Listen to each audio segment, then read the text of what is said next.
Hello everyone, welcome back to महामन academy. आज जो हमारा अगला यूनिट होने वाला है वो होने वाला है डायरेक्टिंग का। ठीक है ना। आपका जो डायरेक्टिंग यूनिट है, आपका जो बिजनेस मैनेजमेंट है, ठीक है ना, उसका लास्ट आपका सेकंड लास्ट यूनिट है। उसके बाद हम लोग कंट्रोलिंग पढ़ेंगे। कंट्रोलिंग के बाद आपका ये जो बिजनेस मैनेजमेंट वाला बुक है वो ख़त्म हो जाएगा। ठीक है ना। तो आज हम लोग शुरुआत करें डायरेक्टिंग होती क्या है। ठीक है, देखिए, आप लोगों ने सबसे पहले फंक्शंस ऑफ मैनेजमेंट पढ़ा था। उसमें सबसे पहले पढ़ा था प्लानिंग होता है, ऑर्गेनाइजिंग होता है, स्टाफिंग होता है, डायरेक्टिंग होता है, फिर कंट्रोलिंग होता है। प्लानिंग में आप सभी लोगों ने बेसिकली सीखा कि आपको प्लान्स कैसे बनाने हैं। ठीक है ना। प्लान का प्रोसीजर कैसे होता है। ठीक है ना। आप कौन कौन से प्लान्स बनाते हैं, सिंगल यूज़ प्लान बनाते हैं, स्टैंडिंग प्लान्स बनाते हैं। ठीक है ना। प्लानिंग बनाने के बाद आप लोग क्या करते हैं, चीज़ों को ऑर्गेनाइज करते हैं। ठीक है, ऑर्गेनाइजेशन की स्ट्रक्चर फिक्स करते हैं, वर्किंग रिलेशनशिप पता करते हैं। ठीक है ना। अथॉरिटी रिस्पॉन्सिबिलिटी फिक्स करते हैं। ठीक है, उसके बाद आप लोग रिसोर्स का अरेंजमेंट भी करते हैं, फिजिकल रिसोर्स। ठीक है, उसके बाद बेसिकली आप लोगों ने अगला स्टेप पढ़ा था स्टाफिंग का। स्टाफिंग में क्या करते हैं, आप लोगों ने फिजिकल रिसोर्स तो पहले अरेंज कर लिया है। अब क्या करना पड़ेगा, आपको ह्यूमन रिसोर्स अरेंज करना पड़ेगा, जो बेसिकली आपके ऑर्गेनाइजेशन में वैकेंट पोस्ट पे काम करेंगे और आपके ऑब्जेक्टिव को अचीव करने में मदद करेंगे। अब देखिए, आपके ऑर्गेनाइजेशन में ह्यूमन रिसोर्स आ गए हैं। ठीक है ना। और ह्यूमन रिसोर्स को मैनेज करना एक डिफिकल्ट पार्ट है। ठीक है ना। हम लोगों ने स्टाफिंग में पढ़ा था कि ह्यूमन रिसोर्स मैनेजमेंट का पार्ट है हमारा, जो हम लोग पढ़ रहे हैं मैनेजमेंट, ये ह्यूमन रिसोर्स मैनेजमेंट का पार्ट है। अब ह्यूमन रिसोर्स को मैनेज करना, ठीक है, उनके बिहेवियर को एनालाइज करना, उनके बिहेवियर के हिसाब से उनको चीज़ें प्रोवाइड करना। ठीक है ना। उनका मोराल, उनका मोटिवेशन को बनाए रखना। ठीक है ना। जिससे वो अच्छे से काम कर सकें, इफेक्टिव वे में काम कर सकें और आपके ऑर्गेनाइजेशन के गोल को अचीव कर सकें। मैनेजमेंट का सबसे बड़ा टास्क होता है। ठीक है ना। तो आज हम लोग पढ़ेंगे डायरेक्टिंग। ठीक है, डायरेक्टिंग मतलब आप कैसे इम्प्लॉयज़ को मोटिवेट करेंगे। ठीक है ना। उनके मोराल को बूस्ट करेंगे। ठीक है ना। और उनके परफॉर्मेंस में आपको एफिशिएंसी या इफेक्टिवनेस आपको देखने को मिलेगी। ठीक है, तो डायरेक्टिंग क्या बोलता है। डायरेक्टिंग आपका होता है इंस्ट्रक्टिंग। ठीक है, डायरेक्टिंग मतलब क्या होता है, इंस्ट्रक्ट करना, गाइड करना। ठीक है, उनको काउंसलिंग देना, मोटिवेट करना, in leading the people in the organisation to achieve objectives. ठीक है, बोलना चाह रहा है डायरेक्टिंग बेसिकली क्या होता है। ठीक है, जो हमारे एम्प्लॉयज़ ऑर्गेनाइजेशन में काम कर रहे हैं उनको इंस्ट्रक्ट करना, गाइड करना, काउंसलिंग देना, मोटिवेट करना और उनको लीडिंग करना। ठीक है ना। तो इसको क्या बोलते हैं हम लोग, डायरेक्टिंग बोलते हैं। ठीक है ना। उनको कैसे गाइडेंस देते हैं, ठीक है ना, उनकी काउंसलिंग कैसे करते हैं, उनकी मोटिवेशन को, उनके मोरल को कैसे बढ़ाते हैं। ठीक है ना। और आप अपने ऑर्गेनाइजेशन में कैसे अच्छे लीडर हैं। ठीक है ना। इससे क्या कर होता है, एम्प्लॉयज़ का मोटिवेशन, मोरल सारे बढ़ते हैं, उनका परफॉर्मेंस ऑटोमेटिक इंक्रीज होता है। ठीक है ना। डायरेक्टिंग बेसिकली है। अब डायरेक्टिंग का फीचर्स क्या होता है। ठीक है, डायरेक्टिंग का फीचर्स क्या होता है। डायरेक्टिंग फीचर्स पर सबसे पहले लिखा है इनिशिएट्स एक्शन। ठीक है ना। डायरेक्टिंग क्या करता है, इनिशिएट्स एक्शन। इसका मतलब आप मोटिवेट रहेंगे। ठीक है ना। तो आप क्या करेंगे, काम को जल्दी करने के लिए सबसे पहले स्टेप लेंगे, इनिशिएशन। ठीक है ना। उसके बाद लिखा है ऑल परवेसिव। डायरेक्टिंग आपके हर ऑर्गेनाइजेशन में, छोटा ऑर्गेनाइजेशन हो, बड़ा ऑर्गेनाइजेशन हो, ठीक है, सोशल हो, पॉलिटिकल हो या इकोनॉमिकल हो, हर ऑर्गेनाइजेशन में डायरेक्टिंग, ठीक है ना, हर ऑर्गेनाइजेशन में डायरेक्टिंग हमारा, ठीक है ना, अप्लाई होगा। उसके बाद लिखा है डायरेक्टिंग कंटिन्यूस प्रोसेस है। ठीक है ना। एम्प्लॉयज़ का मोटिवेशन, मोरल बढ़ाना, उनको काउंसलिंग करना, ठीक है ना, ये लगातार चलते रहता है। ठीक है। उसके बाद लिखा है flows from top to bottom. ठीक है, टॉप टू बॉटम इसका मतलब जो हमारा सुपीरियर होगा, ठीक है, जो हमारा सुपीरियर होगा, ठीक है ना, उसके नीचे जो भी सब ऑर्डिनेट्स होंगे, उसके नीचे जितने भी सब ऑर्डिनेट्स होंगे, ठीक है ना, उनको क्या करेगा, डायरेक्ट करेगा, उनका काउंसलिंग करेगा, उनको मोटिवेट करेगा। तो डायरेक्टिंग बेसिकली क्या होता है, flows from top to bottom. Top level, और टॉप लेवल जो मैनेजमेंट होता है अपने लोअर लेवल और मिडिल लेवल क्या करता है, डायरेक्ट करता है, मोटिवेट करता है। ठीक है ना, उनको लीड करता है। ठीक है। उसके बाद होता है deals with people. Directing basically peoples के रिलेटेड होता है। ठीक है ना, ह्यूमन रिसोर्स रिलेटेड होता है, उनके बिहेवियर को एनालाइज करने से रिलेटेड होता है। ठीक है ना। यहाँ पे आपको फिजिकल रिसोर्स का बात नहीं होगा, यहाँ पे ह्यूमन रिसोर्स की बात होगी। ठीक है। डायरेक्टिंग के कुछ फीचर्स थे। ठीक, आगे बढ़ते हैं। तो आगे बढ़ेंगे तो हमको पता चलेगा इंपॉर्टेंस। ठीक है, डायरेक्टिंग का इंपॉर्टेंस क्या है, उनके मोटिवेशंस को, उनके मोराल को बढ़ाने का, उनको काउंसलिंग करने का इंपॉर्टेंस क्या है। ठीक है ना। तो सबसे पहले directing helps in initiate actions. ठीक है ना। डायरेक्टिंग क्या करता है, आपको एक्शन को इनिशिएट करने में, इसका मतलब फर्स्ट स्टेप लेने में, किसी भी टास्क को पूरा करने के लिए आपको हेल्प करती है डायरेक्टिंग। ठीक है ना। आपका इनर अर्ज, आपका जो मोटिवेशन है, ठीक है ना, आपको किसी भी वर्क को कंप्लीट करने के लिए, उस गोल को अचीव करने के लिए क्या करता है, इनिशिएट करता है। ठीक है। उसके बाद क्या लिखा है, directing facilitates introduction of needed changes in the organisation. ठीक है ना, ऑर्गेनाइजेशन चेंज, ठीक है, ऑर्गेनाइजेशनल चेंज एक बहुत बड़ा टॉपिक है। ठीक है। फिलहाल आपके सिलेबस बस इतना लिखा है, जैसे जैसे हमारा बिजनेस का इन्वायरमेंट चेंज होगा या हमको ऑर्गेनाइजेशन में कुछ चेंजेस करने पड़ेंगे, ठीक है ना, तो जो एक लीडर होगा, ठीक है, जो अच्छा लीडर होगा, ऑर्गेनाइजेशन में चेंज जल्दी ला सकता है। ठीक है ना। और ऑर्गेनाइजेशन को इन्वायरमेंट के अकॉर्डिंग चेंज करके, ठीक है, नए गोल्स बना सकते हैं जिससे ऑर्गेनाइजेशन का ग्रोथ होगा। ठीक है। तो डायरेक्टिंग क्या करता है, आपका जो चेंज, ठीक है, ऑर्गेनाइजेशन जो चेंजेस होते हैं उससे क्या होता है, डायरेक्टिंग ठीक है ना, उसमें हेल्प करता है। ठीक है, उसके बाद लिखा है effective directing helps to bring stability. ठीक है ना, इफेक्टिव डायरेक्टिंग मतलब एक अच्छा लीडर क्या करेगा, ऑर्गेनाइजेशन में स्टेबिलिटी बना के रखेगा। Directing guides employees to fully realise their potential and capabilities. ठीक है, डायरेक्टिंग क्या करता है, किसी भी एम्प्लॉयज़ को उसके मोटिवेशन को, उसके कैपेबिलिटीज़ को, ठीक है ना, पूरे तरीके से यूटिलाइज करने में क्या करता है, मदद करता है। ठीक है, जैसे आप लोगों ने पहले सुना होगा जो हनुमान जी थे, ठीक है ना, हनुमान भगवान जी थे, ठीक है ना, वो क्या करते हैं, अपनी शक्तियों को भूल जाते हैं। ठीक है ना, फिर उनके बाद उनको डायरेक्ट किया जाता है। ठीक है ना, उनको उसकी शक्ति याद दिलाई जाती है, फिर वो अपनी शक्ति को याद करके क्या करते हैं, बहुत बड़े बड़े कारनामे करते हैं। डायरेक्टिंग उसी प्रकार की होती है। डायरेक्टिंग क्या करते हैं, जितने भी एम्प्लॉयज़ हैं, ठीक है ना, उनके जो मोटिवेशंस होते हैं, ठीक, उनके जो पोटेंशियल्स होते हैं, उनकी कैपेबिलिटीज़ होती है, ठीक है, उनको याद दिलाते हैं और उनको अच्छे से इफेक्टिव वे में काम करने के लिए मोटिवेट करते हैं। ठीक है, ये हमारा होता है इंपॉर्टेंस ऑफ डायरेक्टिंग। आगे बढ़ें, आगे बढ़ेंगे तो हमको मिलेगा प्रिंसिपल्स ऑफ डायरेक्टिंग। ठीक है ना, प्रिंसिपल्स ऑफ डायरेक्टिंग जब आप डायरेक्टिंग करेंगे तो आपको किन किन बातों को ध्यान में रखना पड़ेगा, बेसिकली उससे डील करता है। ठीक है, उसको बोलते हैं प्रिंसिपल्स ऑफ डायरेक्टिंग। सबसे पहले बोलना चाह रहे हैं मैक्सिमम इंडिविजुअल कॉन्ट्रीब्यूशन। ठीक है ना, इसका मतलब आपको ये ध्यान रखना है मैक्सिमम इंडिविजुअल कॉन्ट्रीब्यूशन, आप अपने तरफ से पूरा कंट्रीब्यूट कीजिए। ठीक है ना, उसके बाद लिखा है हार्मनी ऑफ ऑब्जेक्टिव। ठीक है, आपको ऑब्जेक्टिव के अकॉर्डिंग डायरेक्शन देना है। ठीक है, unity of command. Unity of command मतलब बेसिकली एक आपका जो सुपीरियर होना चाहिए, जो क्या करेगा, बाकी सब ऑर्डिनेट को क्या करेगा, कमांड करेगा। ठीक है ना, अब दो सुपीरियर मिलकर अगर आप कमांड देना शुरू करेंगे, ठीक है ना, तो आपका यहाँ पे क्या हो जाएगा, यूनिटी ऑफ कमांड वायलेट हो जाएगा, जिससे डायरेक्शन में, ठीक है ना, आप डायरेक्ट ठीक से डायरेक्ट ही नहीं कर पाएंगे। ठीक है, इंप्लॉयज़ यहाँ पे क्या बोलते हैं, कन्फ्यूजन में आ जाएगा, दो बॉस में से किसकी सुनी जाए। ठीक है, उसके बाद लिखा है एप्रोप्रिएटनेस ऑफ डायरेक्शन टेक्निक। ठीक है, आप जो डायरेक्शन का डायरेक्टिंग कर रहे हैं तो आपको एक प्रॉपर टेक्निक यूज़ करना पड़ेगा। ठीक है ना, उसके बाद लिखा है मैनेजरियल कम्युनिकेशन। ठीक है, मैनेजमेंट कैसे कम्युनिकेट करता है, सबसे क्या आगे इसमें डायरेक्टिंग में पढ़ेंगे कम्युनिकेशन। ठीक है ना, तो वहाँ पे आप इसको डिटेल में पढ़ेंगे। ठीक, उसके बाद लिखा है यूज़ ऑफ इनफॉर्मल ऑर्गेनाइजेशन। ठीक है, डायरेक्टिंग में क्या करना पड़ेगा, आपको इनफॉर्मल ऑर्गेनाइजेशन को यूज़ करना पड़ेगा। इनफॉर्मल ऑर्गेनाइजेशन मतलब होता है क्या है, बेसिकली आपके फॉर्मल ऑर्गेनाइजेशन बेसिकली छोटे छोटे ग्रुप बनते हैं, जितने भी इंप्लॉयज़ होते हैं उनके ग्रुप बन जाते हैं। ठीक है ना, तो इंप्लॉय को ज़्यादा मोटिवेट करने के लिए आपको क्या करना पड़ेगा, इनफॉर्मल ऑर्गेनाइजेशन से कुछ इन्फॉर्मेशन निकाल के, ठीक है ना, उसको कम्युनिकेट करना पड़ेगा। ठीक है ना, उसके प्रॉब्लम्स को सॉल्व करना पड़ेगा। उसके बाद लिखा है लीडरशिप। ठीक है, एक अच्छा लीडर ही अच्छा डायरेक्टर हो सकता है। ठीक है ना, उसके बाद लिखा है फॉलो थ्रू। फॉलो थ्रू मतलब आपको जो डायरेक्ट आपको डायरेक्शन दिया है उसके हिसाब से इंप्लॉय वर्क कर रहा है कि नहीं कर रहा है, उसको आप रेगुलरली चेक करते रहेंगे, उसको हम लोग बोलते हैं फॉलो थ्रू। ठीक है ना, ये कुछ प्रिंसिपल्स ऑफ डायरेक्टिंग थे। ठीक है, आज तक इससे कुछ इतना ज़्यादा क्वेश्चन आए नहीं हैं। ठीक है, उतना ज़्यादा इंपॉर्टेंट भी नहीं रहा है। ठीक है, आगे पढ़ते हैं। आगे हमारा एलिमेंट्स ऑफ डायरेक्टिंग। ठीक है, जब हम डायरेक्टिंग करते हैं तो कौन कौन सी चीज़ें हम लोग को यहाँ पढ़नी पड़ेंगी, ये आपको चार चीज़ें याद रखनी है। ठीक है ना, सबसे पहला क्वेश्चन आपका यहीं से बनेगा, एलिमेंट्स ऑफ डायरेक्टिंग। ठीक है ना, कौन कौन से डायरेक्टिंग के एलिमेंट्स है, तो सबसे पहले हमारा क्या है, सबसे पहले सुपरविज़न। ठीक है ना, सुपरविज़न क्या है, आपका सबसे पहला एलिमेंट ऑफ डायरेक्टिंग है। ठीक है ना, उसके बाद आता है मोटिवेशन। ठीक है, मोटिवेशन के बाद आता है लीडरशिप, लीडरशिप के बाद आता है कम्युनिकेशन। ये चारों चीज़ें हम लोग सीक्वेंस से पढ़ेंगे। आज की वीडियो हम लोग पढ़ेंगे सुपरविज़न और मोटिवेशन, अगले वीडियो में पढ़ेंगे हम लोग लीडरशिप और कम्युनिकेशन। ठीक है ना, तो देखिए सुपरविज़न होती क्या है और मोटिवेशन होती क्या है, हम लोग इसको आगे डिटेल में पढ़ते हैं। चलिए, ठीक है, सबसे पहला टॉपिक आपको मिलेगा सुपरविज़न।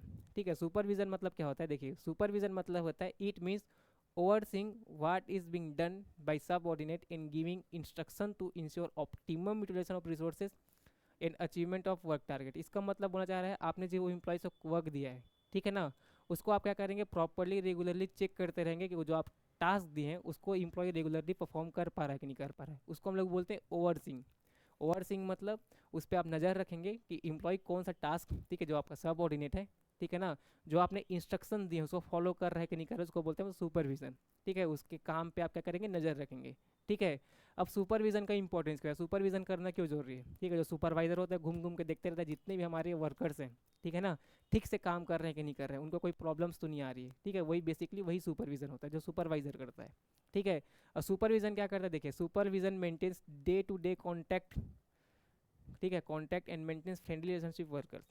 ठीक है, सुपरविजन क्या करता है, आपका डे टू डे कॉन्टैक्ट जो सुपरवाइजर होता है और वर्कर्स के बीच में एक रिलेशनशिप, ठीक है ना, रिलेशनशिप बिल्ड करने में मदद करता है, रिलेशनशिप वो भी फ्रेंडली रिलेशनशिप्स। ठीक है ना, उससे उसके बाद लिखा है superior helps to avoid misunderstanding and conflict between the management and work employees. ठीक है ना, देखिए सुपरवाइजर आपका ठीक है लोअर लेवल मैनेजमेंट होता है, ठीक है, उसके ऊपर आपका मिडिल लेवल होता है, उसके बाद आपका अपर लेवल होता है, ठीक है ना, टॉप लेवल मैनेजमेंट होता है। जो सुपरवाइजरी लेवल होते हैं वो लोग क्या होता है, डायरेक्टली कनेक्ट होते हैं किससे, वर्कर लोगों से। ठीक है ना, तो वर्कर लोगों को जितने भी मिसअंडरस्टैंडिंग्स होती है वर्कर्स और मैनेजमेंट के जितने भी कन्फ्लिक्ट्स होती हैं, ठीक है ना, उसको क्या करता है सुपरवाइजर, क्या करता है रेगुलेट करता है, ठीक है ना, उनके बीच के मिसअंडरस्टैंडिंग को अवॉइड करता है, ठीक है ना, मतलब उसको रिजॉल्व करता है। उसके बाद लिखा है supervision ensure performance of work according to the target set, ठीक है ना, सुपरविजन से हम लोग को ये पता चलता है हम लोग जो टारगेट सेट उसके अकॉर्डिंग टास्क परफॉर्म हो रहा है कि नहीं हो रहा है, इससे ये इंश्योर होता है। उसके बाद लिखा है provide good on the job training to workers and employees, ठीक है ना, जो आपका सुपरवाइजर होगा, ठीक है ना, सुपरवाइजर बेसिकली कहाँ से है, ग्राउंड लेवल पे जब काम किया है, ठीक है ना, तभी वो सुपरवाइजर बना है, उसका प्रमोशन हो गए, तो सुपरवाइजर को पता है किस टास्क को कैसे कंप्लीट किया जाता है, ठीक है ना। तो अगर एम्प्लॉयज़ कहीं पे चूकते हैं या एम्प्लॉयज़ से कहीं पे क्या बोलते हैं कुछ भी गड़बड़ी होती है, तो क्या करता है सुपरवाइजर एक प्रकार का उनको ऑन द जॉब ट्रेनिंग देता है, मतलब उनको सिखाता है कि इस टास्क को ऐसे परफॉर्म किया जाता है, ठीक है ना, वो जितने भी वर्कर्स और एम्प्लॉयज़ को। उसके बाद लिखा है can build up high morale in among the workers, ठीक है ना, सुपरविजन क्या करता है जो आपके मोराल है, मोराल मतलब मोराल एक ग्रुप कॉन्सेप्ट है, मोटिवेशन आपका क्या बोलते हैं सिंगल कॉन्सेप्ट है, मोराल मतलब पूरे ग्रुप का कॉन्सेप्ट होता है, ठीक है ना, जितना अच्छा आपका सुपरवाइजर होगा, ठीक है ना, ग्रुप का मोराल उतना ज़्यादा क्या करेगा इंक्रीज करेगा, ठीक है। आगे आगे चले तो हम लोग को क्या मिलेगा, आगे चलेंगे तो मोटिवेशन, ठीक है, मोटिवेशन क्या होती है, तो देखिए मोटिवेशन का सबसे पहले आपको डेफिनेशन याद रखना चाहिए। सुपरविजन का डेफिनेशन में लिखा था क्या, overseeing what is being done by subordinate, ठीक है ना, उनको इंस्ट्रक्शन देना और उनको ओवरसी करना कि आप रिसोर्सेज को प्रॉपर यूटिलाइज कर पा रहे हैं कि नहीं, टास्क को अच्छे से परफॉर्म कर पा रहे हैं कि नहीं, ठीक है। आपका जो मोटिवेशन है, मोटिवेशन क्या बोलता है, मोटिवेशन मीन इंसाइटमेंट और इंड्यूसमेंट, ठीक है ना, इंसाइटमेंट मतलब उनको इनकरेज करना, ठीक है ना, इंड्यूसमेंट मतलब उनको क्या करना, क्या बोलते हैं उसको, आप उनको इंथुजियास्ट करना या उकसाना बोल सकते हैं, क्या करने के लिए, कोई भी काम को टास्क को परफॉर्म करने के लिए, एक्ट करने के लिए, तो मूव करने के लिए, ठीक है ना। मोटिवेशन मतलब बेसिकली क्या होता है, आप उनको इंसाइटमेंट करते हैं और इंड्यूसमेंट करते हैं, उनको इनकरेज करते हैं, ठीक है ना, उनको इंथुजियास्ट करते हैं किसी भी टास्क को या एक्ट को या मूव को कंप्लीट करने के लिए, ठीक है ना, उसको हम लोग बोलते हैं basically in the context of an organisation it means process of making subordinate to act in desired manner to achieve organisational goal, ठीक है ना, ये क्या होता है ऑर्गेनाइजेशन के हिसाब से एक प्रोसेस है जिसमें क्या करते हैं हम लोग सब ऑर्डिनेट क्या करते हैं जो डिजायर्ड मैनर है उसके हिसाब से काम करने के लिए मोटिवेट करते हैं, उसको हम लोग बोलते हैं मोटिवेशन, ठीक है ना। उनको क्या करते हैं आप इंसाइटमेंट करते हैं, इनको इंड्यूसमेंट करते हैं, आपको टेक्निकल टर्म से इसको ध्यान रखना पड़ेगा, ठीक है ना, ऐसे इन दोनों टर्म को मिला के क्वेश्चन पूछा जाएगा, ठीक है।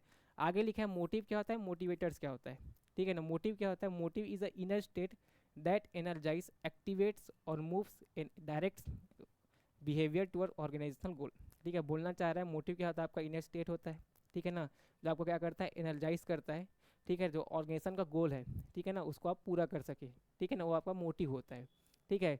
मोटिवेटर क्या होता है, मोटिवेटर बेसिकली टेक्निक होता है ना, हम लोग कैसे उसको मोटिवेट कर सकते हैं एम्प्लॉयज़ को, ठीक है ना, एम्प्लॉयज़ को मोटिवेट करने के लिए, पीपल को मोटिवेट करने के लिए टेक्निक होता है, उसको हम लोग बोलते हैं मोटिवेटर्स, ठीक है ना। Manager use diverse motivators like पे बोनस प्रमोशन, इन सारी चीज़ों को हम लोग डिटेल में पढ़ेंगे, ठीक है। मोटिवेटर्स हमारे होते हैं financial incentives, non financial incentives, ठीक है ना, इसको हम लोग बेसिकली डिटेल में पढ़ेंगे आगे, ठीक है। तो देखिए क्या बोलना चाह रहा है फीचर्स ऑफ मोटिवेशन, ठीक है, मोटिवेशन क्या होती है आपकी इंटरनल फीलिंग होती है, ये भी चीज़ें आपको ध्यान रखना है, ठीक है ना। मोटिवेशन क्या होती है इंटरनल फीलिंग होती है, ठीक है ना, आप सीयूईटी एग्जामिनेशन क्रैक कर सकते हैं, आपकी इंटरनल फीलिंग होगी कि मैं हाँ ये मैं कर सकता हूँ, ठीक है ना, तो आप मोटिवेट फील करेंगे अपने आप को, ठीक है ना। ये होता है क्या होता है अर्ज होता है, ड्राइव होता है, डिज़ायर होता है, इंस्पिरेशन होता है, स्ट्राइविंग और need of human being which are internal, ठीक है ना, आपकी अर्ज होती है, आपकी जो डिज़ायर होती है, आपकी जो एस्पिरेशन होती है, ठीक है ना, आपको अंदर से मोटिवेट करती है कि आप किसी भी एग्जाम को क्वालिफाई कर सकते हैं, ठीक है, तो मोटिवेशन आपकी बेसिकली वो होती है। आगे लिखा है मोटिवेशन प्रोड्यूसेस गोल डायरेक्टेड बिहेवियर, ठीक है, वो क्या करता है वो आपका मोटिवेशन क्या करता है आपका जो बिहेवियर उसको गोल की तरफ डायरेक्ट करता है, ठीक है। आगे लिखा है motivation can be either positive और नेगेटिव, ठीक है, मोटिवेशन दो प्रकार की हो सकती है, पॉजिटिव मोटिवेशन, नेगेटिव मोटिवेशन, ठीक है ना। नेगेटिव मोटिवेशन बेसिकली आप क्या करते हैं किसी भी एम्प्लॉयज़ को, ठीक है ना, नेगेटिव मोटिवेशन वैसे होनी नहीं चाहिए ऑर्गेनाइजेशन में, लेकिन पॉजिटिव नेगेटिव दोनों होती है, ठीक है ना। आगे motivation is a complex process, complex क्यों पता है आपको, क्योंकि आप लोग ह्यूमन के बिहेवियर को, ठीक है ना, ह्यूमन के बिहेवियर को एनालाइज कर रहे हैं, ठीक है ना, इसीलिए क्या है मोटिवेशन है क्या है कॉम्प्लेक्स प्रोसेस है, ठीक है ना, किसी भी ह्यूमन के बिहेवियर को एनालाइज करना बहुत डिफिकल्ट टास्क है, ठीक है। आगे आगे लिखा है आपका मोटिवेशन का प्रोसेस, ठीक है ना, आपको इसको ध्यान रखना है, ठीक है, इससे आपके एग्जामिनेशन में क्वेश्चन एकदम से बनेंगे, ठीक है ना। सबसे पहले आपका जो मोटिवेशन का प्रोसेस होता है सबसे पहले आपको होता है अनसेटिस्फाइड नीड, ठीक है ना, आपका कुछ अनसेटिस्फाइड नीड होता है, फॉर एग्जांपल अपने हिसाब से चलिए, आपका अनसेटिस्फाइड नीड क्या है, आपको सीयूईटी का एग्ज़ाम क्रैक करना है, ठीक है ना। उसके बाद आपको एग्ज़ाम क्रैक करने के लिए आप टेंशन लेंगे, ठीक है ना। टेंशन से आपको एक ड्राइव क्रिएट होगी कि हाँ मैं ये कर सकता हूँ, ठीक है ना। उसके बाद आप सर्च बिहेवियर पे जाएंगे, ठीक है ना, कैसे मैं कर सकता हूँ, ठीक है ना। उसके बाद आप सर्च करने के बाद आपके नीड्स को सेटिस्फाई कर लेंगे, ठीक है ना, जिससे आपका टेंशन क्या हो जाएगा, रिड्यूस हो जाएगा, ठीक है ना। तो आपको ये सारी चीज़ें याद रखनी, सबसे पहले अनसेटिस्फाइड नीड, फिर टेंशन, फिर ड्राइव, फिर क्या करेंगे, सर्च करेंगे, फिर आपका सेटिस्फेक्शन ऑफ नीड हो जाएगा, उसके बाद रिडक्शन ऑफ टेंशन हो जाएगा, ठीक है ना। आपको ये नहीं पता तब आप कॉमन सेंस भी लगाएंगे तब भी ये प्रोसेस बना सकते हैं। सबसे पहले अनसेटिस्फाइड नीड आएगा बेसिकली है, ठीक है, उसके हिसाब से आप टेंशन लेंगे, ड्राइव मिलेगा, फिर बिहेवियर सर्च करेंगे, मतलब उस ऑप्शन को तलाशेंगे कहाँ पे ऑप्शन अवेलेबल है, ठीक है ना, उसको पूरा करके आपका नीड सेटिस्फाई हो जाएगा। उसके बाद आपका टेंशन जो पहले बढ़ा था, ठीक है ना, सीवीटी एग्जाम क्रैक करने के बाद आपका जो टेंशन है क्या हो जाएगा, रिड्यूस हो जाएगा, ठीक है ना। तो बेसिकली आपको ये मोटिवेशन का प्रोसेस है, इसको याद रखना है, ठीक है। आगे बढ़ते हैं, आगे बढ़ेंगे तो हम लोग को मिलेगा इंपॉर्टेंस ऑफ मोटिवेशन, ठीक है। मोटिवेशन की इंपॉर्टेंस क्या है, तो सबसे पहले वही परफॉर्मेंस इंप्रूव करता है, ठीक है ना। Motivation helps to change in negative और indifferent attitude of employees to positive, मतलब बोलना चाह रहा है आपका नेगेटिव एटीट्यूड है उसको क्या करेंगे, पॉजिटिव एटीट्यूड में कन्वर्ट करेंगे मोटिवेशन के हिसाब से, ठीक है। Motivation helps to reduce the employee turnover, ठीक है, मतलब आप मोटिवेट एम्प्लॉय रहेंगे तो आप ऑर्गेनाइजेशन को छोड़ के नहीं जाएंगे, ऑर्गेनाइजेशन में लॉन्ग टर्म के लिए बने रहेंगे, ठीक है ना। जिससे क्या होता है, save the cost of new recruitment and training, ठीक है। अगर आपके एग्जिस्टिंग एम्प्लॉय काम कर रहे हैं तो आपको ट्रेनिंग और रिक्रूटमेंट का जो खर्चा वो आपका बच जाएगा, ठीक है। Motivation helps to reduce absenteeism, ठीक है, बेसिक बात है। उसके बाद लिखा है motivation helps to manager to introduce changes smoothly without much resistance from the people. इसका मतलब आप जो चेंज चाहते हैं ऑर्गेनाइजेशन में, आप क्या कर सकते हो, उसको स्मूथली ऑर्गेनाइजेशन में अप्लाई कर सकते हैं, ठीक है ना। आगे आगे चलेंगे तो हम लोग का सबसे इम्पोर्टेंट टॉपिक जो शुरू होता है, ठीक है ना, वो है मैस्लो का नीड हायरार्की थ्योरी, ठीक है ना। मैस्लो का नीड हायरार्की थ्योरी ये एकदम बेसिक चीज़ है, ठीक है ना, और आपसे इसको क्वेश्चन बनना ही बनना है, ठीक है ना। एक क्वेश्चन यहाँ से बनेगा ही, प्रीवियस ईयर क्वेश्चन में से बहुत सारे क्वेश्चन बने मैस्लो की नीड हायरार्की थ्योरी से, ठीक है ना। और एक ही थ्योरी आपका मोटिवेशन का है, तो आप गारंटी मान लीजिए इससे क्वेश्चन तो बनेगा ही, ठीक है ना। तो मैस्लो का नीड हायरार्की थ्योरी है, सबसे पहला आपका स्टेप, ठीक है, इसको स्टेप वाइज भी याद रख सकते हैं। सबसे पहला आपका क्या है, बेसिक या आपको जिसको बोलते हैं फिजियोलॉजिकल नीड, ठीक है ना, बेसिक या फिजियोलॉजिकल नीड, ठीक है। The need that are most basic, ठीक है, ऐसा नीड जो क्या होता है मोस्ट बेसिक होता है in the hierarchy and corresponds to a primary, जैसे कि आपका हंगर हो गया, थ्रस्ट हो गया, शेल्टर हो गया, रोटी कपड़ा मकान जिसको हम लोग बोलते हैं, बेसिक फिजियोलॉजिकल नीड है, ठीक है ना, किसी भी एम्प्लॉयज़ को, ठीक है, या किसी भी ह्यूमन बींग को सर्वाइव करने के लिए आपको, ठीक है ना, उसका हंगर थ्रस्ट शेल्टर, ठीक है, ये सारी चीज़ें, स्लीप, ठीक है ना, ऐसे कुछ एग्जाम्पल हैं जो आपके फिजियोलॉजिकल नीड की तरफ आती हैं, ठीक है ना। तो एम्प्लॉय क्या करेगा, अपना फिजियोलॉजिकल नीड को कंप्लीट करेगा, ठीक है ना। फिजियोलॉजिकल नीड को कंप्लीट करने के बाद, ठीक है, उसका अगला नीड होगा क्या, सेफ्टी एंड सिक्योरिटी नीड, ठीक है, safety and security need, this need provide security and protection to inform physic, ठीक है ना, from physical and emotional harm, ठीक है ना। जैसे कि अगर हम लोग कॉन्टेक्स्ट में बात करें ऑर्गेनाइजेशन के, ठीक है ना, एम्प्लॉयज़ के पास ये सारी चीज़ें तो आपने एम्प्लॉयज़ को प्रोवाइड करा दी, ठीक है ना, लेकिन आपको उसको जॉब सिक्योरिटी दे, उसका स्टेबिलिटी ऑफ इनकम हो, ठीक है ना, तो उसका सेफ्टी और सिक्योरिटी नीड का क्या हो जाएगा, पूरा हो जाएगा, ठीक है ना, पेंशन प्लान दें, ठीक। इसके बाद आता है आपका एफिलिएशन और बिलोंगिंग नीड्स। एफिलिएशन और बिलोंगिंगनेस क्या होता है, आपको क्या करेंगे, देखिए आपका बेसिक नीड पूरा हो गया, आपका रेगुलर इनकम हो गया, ठीक है ना, आपको अब क्या चाहिए, आपको सेंस ऑफ बिलोंगिंगनेस चाहिए। सेंस ऑफ बिलोंगिंगनेस एक फ्रेंडशिप चाहिए, ठीक है ना, आपके सोसाइटी में आपको एक्सेप्टेंस चाहिए, ठीक है ना। ये सारी नीडें लाइन से हैं, ठीक है ना। एम्प्लॉयज़ क्या करता है, या हम लोग ऑर्गेनाइजेशन के कॉन्टेक्स्ट में बात करेंगे तो एम्प्लॉयज़ बोलेंगे, ठीक है ना। फिजियोलॉजिकल नीड वैसे सब जगह काम करता है, ठीक है ना। तो देखिए फिजियोलॉजिकल नीड पूरा होने के बाद सेफ्टी सिक्योरिटी नीड, उसके बाद आपका सेफ्टी एंड सिक्योरिटी नीड पूरा हो गया, उसके बाद आपको क्या मिलेगा, एफिलिएशन और बिलोंगिंग नीड। इसका मतलब आप फ्रेंड्स खोजेंगे, सोसाइटी में रिकग्निशन खोजेंगे, ठीक है ना। उसके बाद आपको चाहिए स्टीम नीड। स्टीम नीड मतलब क्या होता है, आपको सेल्फ रेस्पेक्ट चाहिए, ठीक है ना, ऑटोनॉमी स्टेटस चाहिए, आपको रिकग्निशन चाहिए, ठीक है ना। आपके फ्रेंड सर्कल भी बन गए, अब आपको क्या चाहिए, आपके फ्रेंड सर्कल में ज़्यादा रिकग्निशन चाहिए, ठीक है ना। जैसे एम्प्लॉयज़ को क्या चाहिए होता है ऑर्गेनाइजेशन में, जैसे हम लोग बोलते हैं एम्प्लॉय ऑफ द मंथ, ठीक है, एम्प्लॉय ऑफ द ईयर, ठीक है ना, उनको ऐसे कुछ रिकग्निशन चाहिए ताकि क्या कर सकते हैं, उससे आप अपना स्टीम नीड्स को पूरा कर सकें, ठीक है ना। उसके बाद आप आखिरी में आता है सेल्फ एक्चुअलाइजेशन नीड्स। ये क्या होता है, एक हाईएस्ट नीड है, ठीक है ना, हाईएस्ट लेवल ऑफ नीड होता है, ठीक है, नीड हायरार्की थ्योरी में। It refers to the drive to become what one is capable of becoming. This needs include growth, self fulfilment, achievement of goal. इसका मतलब ये आपके बेसिकली आप जो अपने जीवन में जो इच्छा रखते हैं कि आपको ऐसा पर्सन बनना है, आप ऐसा कुछ काम करना चाहते हैं, ठीक है ना, इन बाकी सारी चीज़ों के अलावा, ठीक है, आपका इनर अर्ज, आपका इनर मोटिवेशन जो आपको बताएगा, ठीक है ना, वो आप कर सकते हैं, उसको बोलते हैं सेल्फ एक्चुअलाइजेशन नीड। ठीक है, तो आपको इन सारी चीज़ों को एकदम ध्यान से स्टेप वाइज याद रखना है। सबसे पहले फिजियोलॉजिकल नीड जो आपकी बेसिक नीड होती है, उसके बाद आपकी सेफ्टी एंड सिक्योरिटी नीड, उसके बाद आता है बिलोंगिंग नीड्स या एफिलिएशन नीड, उसके बाद आता है आपका एस्टीम नीड, है ना, उसके बाद क्या क्या आता है सेल्फ रिस्पेक्ट, ऑटोनॉमी, ये सारी चीज़ों का होता है एस्टीम नीड। ठीक है, ऐसा बोल सकते हैं हमको चाहिए इज्जत, ठीक है, जो आपके गुड्डू भैया बोलते हैं हमको चाहिए अब इज्जत, ठीक है, वो आपका होता है सेल्फ रिस्पेक्ट, ठीक है ना, आपको स्टेटस चाहिए, आपको रिकग्निशन चाहिए, ठीक है ना। अब ये नीड पूरा होने के बाद आपको सब, आपका सारा नीड पूरा हो गया, अब आप क्या करेंगे, अपने लिए काम करेंगे, ठीक है ना, उसको आप क्या बोलेंगे, सेल्फ एक्चुअलाइजेशन नीड, ठीक है, मतलब अपने अर्ज को पूरा करने के लिए आप क्या करेंगे, काम करेंगे, ठीक है। तो इसको 5 चीज़ों को आपको ध्यान में रखना है, ठीक है ना।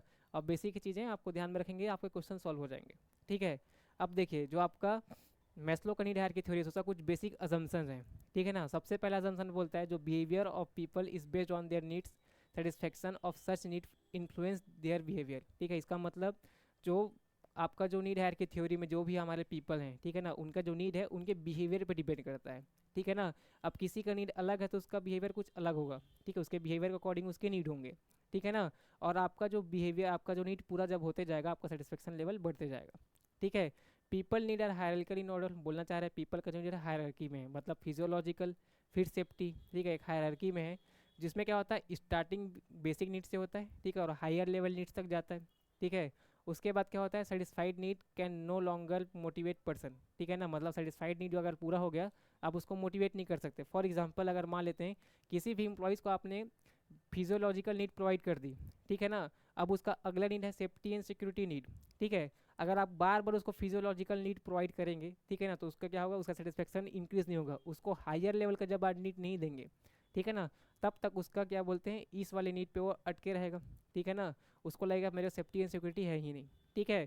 तो आप लोग क्या कीजिए, उसको हायर लेवल ऑफ नीड दीजिए, ठीक है, जिससे उसका क्या होगा, सेटिस्फेक्शन बढ़ेगा, ठीक है।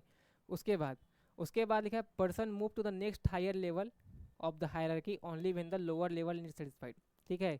इसका मतलब जब आपका बेसिक नीड पूरा होगा तब आप सेफ्टी पे जाएंगे, सेफ्टी वाला पूरा होगा तो आप एफिलिएशन पे जाएंगे, फिर स्टीम पे जाएंगे, फिर सेल्फ एक्चुअलाइजेशन पे जाएंगे, ठीक है ना। इसको आप ऐसे स्कूल में आपको किताबों में पढ़ते होंगे, ठीक है ना, ऐसे आप हायरार्की बनाते थे, ठीक है ना। यहाँ पे फिजियोलॉजिकल, सेफ्टी एंड सिक्योरिटी, ठीक है। उसके बाद आपका यहाँ पे आ गया belonging needs, affiliation need, steam needs, फिर सेल्फ एक्चुअलाइजेशन नीड। तो हायर लेवल नीड पूरा होगा तभी आप ऊपर वाले लेवल पे शिफ्ट करेंगे, ये बेसिकली बोलना चाह रहा है, ठीक है। अब देखिए हमारे पास क्या आते हैं, फाइनेंशियल और नॉन फाइनेंशियल इंसेंटिव्स, ठीक है। मोटिवेशन के सिर्फ ये 2 मेथड नहीं होते और बहुत सारी टेक्निक्स होती हैं, लेकिन आपको सिर्फ इतना ही पढ़ना है कि हमारे पास क्या है, कुछ फाइनेंशियल इंसेंटिव्स है, कुछ नॉन फाइनेंशियल इंसेंटिव्स है, जिससे हम लोग क्या कर सकते हैं, किसी भी एम्प्लॉयज़ के मोटिवेशन को या मोराल को क्या कर सकते हैं, बूस्ट कर सकते हैं, ठीक है। सबसे पहले फाइनेंशियल में मतलब उनको क्या कीजिए, कुछ पेमेंट्स या कुछ मनी से रिलेटेड कुछ चीज़ें दीजिए जिससे उनका मोटिवेशन बढ़ जाएगा, ठीक है। सबसे पहले क्या बोलते हैं, देखिए फाइनेंशियल नीड में सबसे पहले आपका पे एंड अलाउंसेस, ठीक है ना, जो आप पे करेंगे बेसिक पे उनको देंगे, सैलरी देंगे, ठीक है ना, कुछ अलाउंसेस देंगे, वो आपकी सबसे पहली हो जाएंगी। उसके बाद प्रोडक्टिविटी लिंक्ड वेज इंसेंटिव, इसका मतलब जितना ज़्यादा प्रोडक्टिव होंगे उतना ज़्यादा आपको वेज मिलेगा, ठीक है ना, ये भी एक फाइनेंशियल इंसेंटिव है। बोनस हो गया, प्रॉफिट शेयरिंग हो गया, ठीक है ना, को पार्टनरशिप, स्टॉक प्लान हो गया, ठीक है। रिटायरमेंट में बेनिफिट देते हैं, कुछ परक्विजिट देते हैं, इसका मतलब परक्विजिट में जैसे कि आपने एम्प्लॉयज़ को कार्ड दे दी कि ऑफिस से घर तक यहाँ से आओ, ठीक है ना, ये सारी चीज़ें क्या है आपकी परक्विजिट्स है, इसका मतलब सैलरी से अदर देन चीज़ें आपको आपने उनको दी, ठीक है ना, ये आपकी होती है परक्विजिट्स। नॉन फाइनेंशियल इंसेंटिव में जैसे कि आपने स्टेटस दिया एम्प्लॉयज़ को, ठीक है ना, उनको ऑर्गेनाइजेशन में अच्छा क्लाइमेट दिया, ठीक है, ऑर्गेनाइजेशन में अच्छे से वर्क इन्वायरमेंट आपने अच्छा क्रिएट किया, ठीक है ना। करियर एडवांसमेंट अपॉर्चुनिटी दी, जैसे आप लोगों ने मूवीज़ में देखा होगा क्या बोलते हैं, आपने ये प्रोजेक्ट कंप्लीट किया तो आपको हम लोग क्या बोलेंगे, लंदन भेजेंगे, अमेरिका भेजेंगे काम करने के लिए। तो बेसिकली क्या होता है, करियर को आपने एडवांस करने का आपने उनको क्या दिया, अपॉर्चुनिटी दिया, ठीक है ना। जॉब एनरिचमेंट बेसिकली आपको छोटे लेवल पर नहीं पढ़ना होता है, ठीक है ना, यूजी पीजी लेवल पर पढ़ा जाता है। जॉब एनरिचमेंट मतलब बेसिकली होता है आपके टास्क को क्या करेंगे और इंगेजिंग बना देंगे, ठीक है, जिससे आपको काम करने में मजा आएगा, ठीक है ना। आपको यहाँ कुछ पैसे नहीं मिल रहे हैं, आपको कुछ इंगेजमेंट दे रहे हैं जिससे आपका मोटिवेशन बढ़ेगा। एम्प्लॉय रिकग्निशन प्रोग्राम मैंने आपको बताया, employee of the month, employee of the year, ऐसा कुछ आपने बोले प्रोग्राम दिया, ठीक है ना।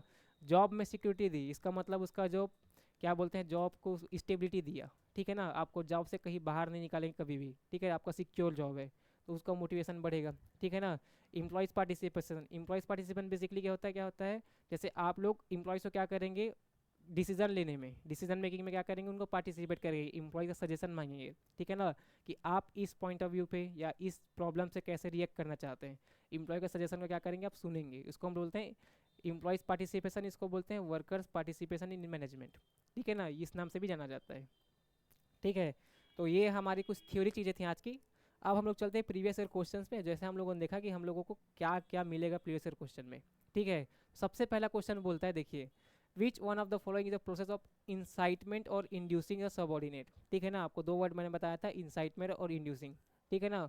इसको अगर आप पकड़ लेंगे तो आपको समझ आ जाएगा इसका मतलब होता है मोटिवेशन, ठीक है। आगे ओवरसीइंग ऑफ एम्प्लॉय होता है आपका सुपरविजन, ठीक। आगे बढ़ते हैं, आगे बोल रहा है आपका जो करेक्ट सीक्वेंस लगाइए मैस्लो का नीड हायरार्की थ्योरी से। देखिए बस करेक्ट सीक्वेंस लगाना है, आपका क्वेश्चन आंसर सॉल्व हो जाएगा, ठीक है। सबसे पहले कौन सा आएगा, सबसे पहले आपका आता है फिजियोलॉजिकल नीड। फिजियोलॉजिकल नीड यहाँ पे नहीं लिखा है। उसके बाद है सेफ्टी और सिक्योरिटी, सेकेंड स्टेप, तो बी सबसे पहले आएगा, बी सबसे पहले आएगा, आपका आंसर मिल गया, ठीक है ना। उसके बाद आता है बिलोंगिंगनेस, बिलोंगिंगनेस के बाद आता है आपका स्टीम नीड, उसके बाद आता है सेल्फ एक्चुअलाइजेशन नीड, ठीक है। तो देखिए एक स्टेप लगाया, आपका आंसर बन गया। आगे चलते हैं, आगे बोल रहा है थर्ड, ठीक है, करेक्ट पेयर बताना है element of directing. Element of directing हम लोगों ने पढ़ा सुपरविजन, ठीक है ना। उसके बाद हमने पढ़ा मोटिवेशन, ठीक है, मोटिवेशन। मोटिवेशन के बाद हम लोग पढ़ेंगे लीडरशिप, ठीक है, लीडरशिप। उसके बाद हम लोग पढ़ेंगे कम्युनिकेशन, ठीक है। ये चार एलिमेंट होते हैं डायरेक्टिंग के, ठीक है। तो आपको पता करना है कौन सा भैया करेक्ट पेयर है ना। तो कोऑर्डिनेशन और लीडरशिप लिखा है, ये तो नहीं होता। मोटिवेशन कम्युनिकेशन होता है, ठीक है। सुपरविजन डिसेंट्रलाइजेशन नहीं होता, ये भी नहीं होता, ठीक है। तो आपको बस सिंपल सा आंसर है, देखिए, ठीक है। इसमें बच्चों के फुल मार्क्स आते हैं, आपको पता नहीं बिजनेस स्टडीज़ में, ठीक है ना। What is the correct sequential order of need hierarchy theory, फिर से वही पूछा था। सबसे पहले फिजियोलॉजिकल, ठीक है, सबसे पहले डी आएगा, तो ये ऑप्शन नहीं होगा, ठीक है ना। उसके बाद आपका क्या होता है, फिजियोलॉजी के बाद सिक्योरिटी नीड्स, है ना। उसके बाद ई आएगा, डी के बाद ई आएगा, आपका आंसर मिल गया, ठीक है। तो बेसिक चीज़ें आपको पता चल जाएंगी तो आपका आंसर सॉल्व हो जाएगा, ठीक है ना। आप आखिरी स्टेप भी पकड़ सकते हैं, सेल्फ एग्जामिनेशन आखिरी है, ठीक है, रीचेक करने के लिए, ठीक। आगे आगे हमारा लास्ट क्वेश्चन है। लास्ट क्वेश्चन में बोलता है the key aspects of motivation are, ठीक है। मोटिवेशन के की एस्पेक्ट कौन कौन से हैं, तो सबसे पहले मोटिवेशन आपका इंटरनल फीलिंग होता है, एक्सटर्नल फीलिंग नहीं होता। तो एक्सटर्नल फीलिंग नहीं होता, इंटरनल होता है। ए हटा देंगे, ए जैसे ही हटाएंगे, ठीक है, आपको आंसर मिल जाएगा। तो देखिए आप एक चीज़ से पूरा आंसर सॉल्व कर सकते हैं, ठीक है। एक्सटर्नल इंटरनल फीलिंग होता है। मोटिवेशन आपका परफॉर्मेंस इंप्रूव करता है, यस। उसके बाद यह कॉम्प्लेक्स प्रोसेस है, क्योंकि मोटिवेशन क्या होता है आपका बिहेवियरल होता है, ठीक है ना, बिहेवियर पे डिपेंड करता है, ठीक है ना। उसके बाद लिखा है मोटिवेशन पॉजिटिव हो सकता है, नेगेटिव हो सकता है, ठीक है। ये सारी चीज़ें हम लोगों ने पढ़ी है। तो देखिए आप लोग एकदम थोड़ा सा चीज़ पढ़ेंगे, ठीक है, तो आपके सारे प्रीवियस ईयर क्वेश्चन सॉल्व हो जाएंगे। आप लोग बेसिकली क्या कीजिए, इसको रिवाइज करते रहिए। तो उम्मीद करूँगा आज का वीडियो आप सभी को पसंद आया होगा, ठीक है ना। और आप लोग क्या करेंगे, इसी तरीके से पढ़ते रहेंगे और मस्त रहेंगे।